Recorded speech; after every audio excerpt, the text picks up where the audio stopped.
Serge Onoumbé, vous êtes journaliste, je sais, très pointilleux aussi dans les recherches. Qu'est-ce qui se passe au Palo aujourd'hui?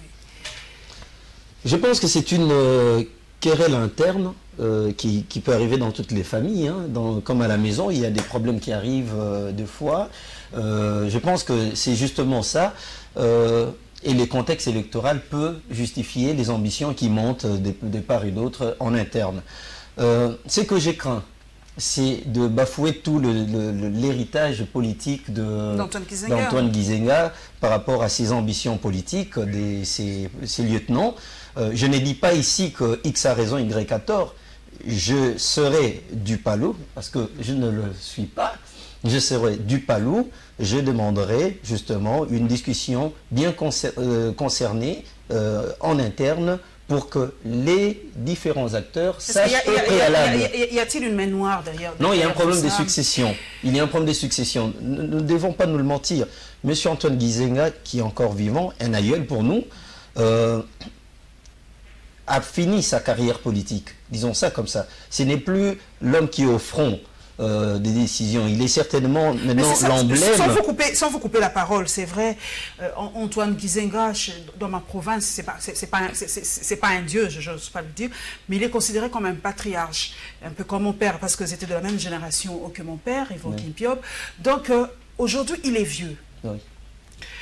Et les gens se disent qu'Antoine Gizenga est instrumentalisé. Est-ce que, pour vous personnellement, est-ce qu'Antoine Gizenga a encore toutes ses facultés mentales, permettez-moi, on ose poser la question, pour qu'aujourd'hui il prenne des telles décisions, par exemple de virer, entre guillemets, comment il s'appelle encore, celui qui était là, le nom m'échappe, mon Dieu, le nom m'échappe, pour le remplacer par le nouveau. Est-ce que c'est lui-même qui prend son stylo, habille, et il paraphe, il signe? Les gens se posent la question, est-ce que vraiment Antoine Gizenga n'est pas instrumentalisé, qu'on le laisse se reposer? C'est ça la question. Est-ce que il y a tous ces paramètres sans pour autant t'interrompre, je dirais qu'il y a deux éléments dans ma réponse.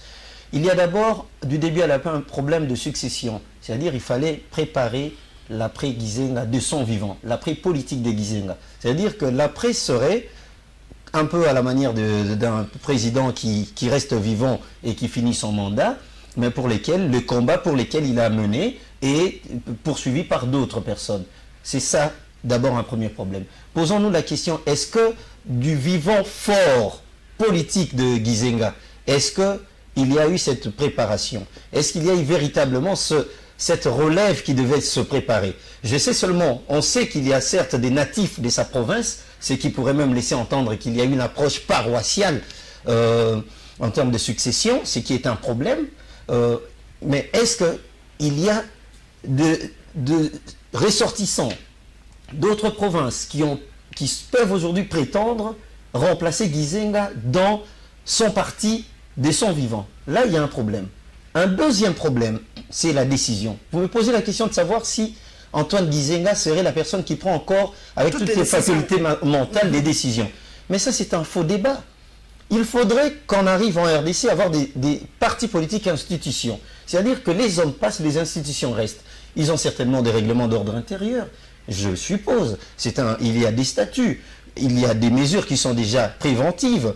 Je me dis qu'aujourd'hui, quand on prend une décision, certes, pour le besoin de la forme, hiérarchie oblige, on doit apposer un nom sur un document officiel, mais que ces décisions n'émanent pas d'une volonté partisane, centriste et même de fois égoïste, personnelle, d'une personne par rapport à sa position. Est-ce que selon vous, je me dis Serge Onoumbé, nous gagnons le temps, c'est ça, son côté un peu, il faut y aller vite.